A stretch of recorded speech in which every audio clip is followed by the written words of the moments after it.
satu topik yang menjadi kebimbangan kepada kita semua.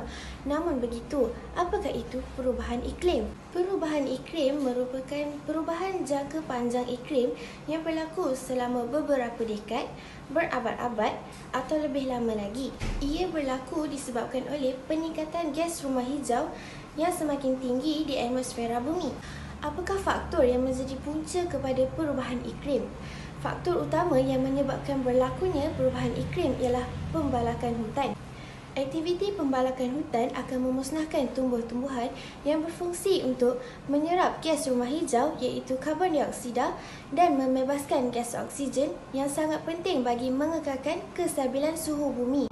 Seterusnya, aktiviti pembakaran hutan secara berleluasa yang dilakukan oleh pihak tidak bertanggungjawab merupakan salah satu punca kepada perubahan iklim.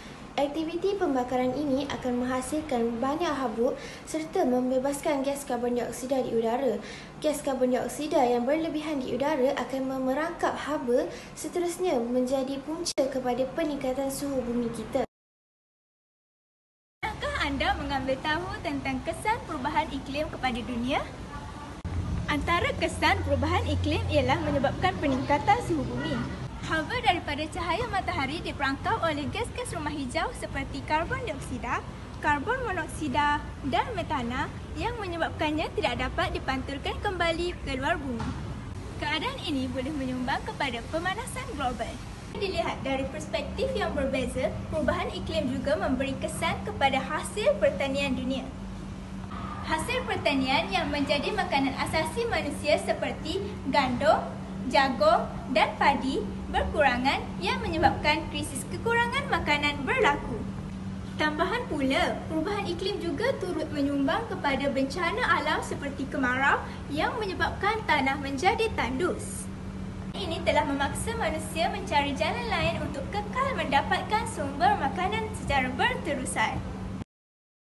Setiap masalah pasti ada jalan penyelesaiannya. Begitu juga dengan fenomena perubahan iklim. Antara langkah untuk mengatasi masalah fenomena perubahan iklim adalah dengan memperbanyakkan bangunan hijau. Sebagai contoh, bangunan Berlian Suruhanjaya, Tenaga Malaysia. Seterusnya, langkah yang boleh diamalkan adalah dengan mengutamakan penggunaan bahan terbiodegradasi berbanding bahan tidak terbiodegradasi. Sebagai contoh, menggantikan penggunaan polistiren kepada pinggan ubi kayu. Penggunaan kenderaan mesra alam seperti kereta hybrid dan NRL ECRL juga dapat membantu untuk mengurangkan pembebasan gas rumah hijau yang boleh menyebabkan perubahan suhu dunia. Sekian sahaja daripada kami. Terima kasih.